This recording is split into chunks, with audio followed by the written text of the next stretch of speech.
नमस्कार. आज आपण बनवणार आहोत एकदम चटपटीत आणि झटपट होणारी कांदा टोमॅटोची भाजी.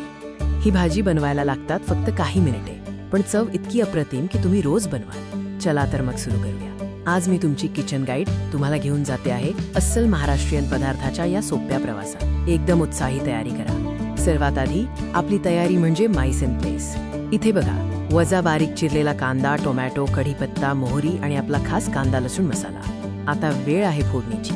फोडणी म्हणजे या भाजीचा आत्मा आहे.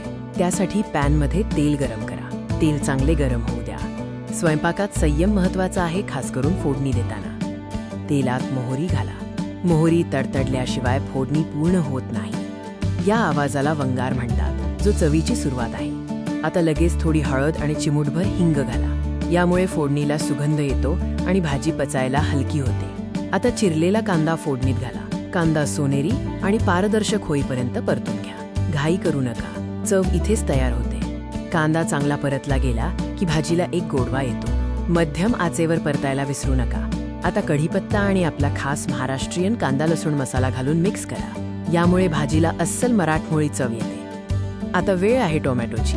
चिरलेले टोमॅटो पॅनमध्ये टाका आणि त्यांना नरम होऊ द्या. टोमॅटोचा रस मसाल्यांमध्ये चांगला मिसळू द्या. झाकण ठेवून 2 मिनिटे शिजवा, जेणेकरून टोमॅटो व्यवस्थित गळून जातील आणि भाजीला एक छान टेक्स्चर मिळेल. टोमॅटोच्या आंबटपणाला संतुलित करण्यासाठी थोडा गूळ आणि चवीनुसार मीठ घाला. गुळामुळे भाजीची चव खूप वाढते आणि ती संतुलित होते.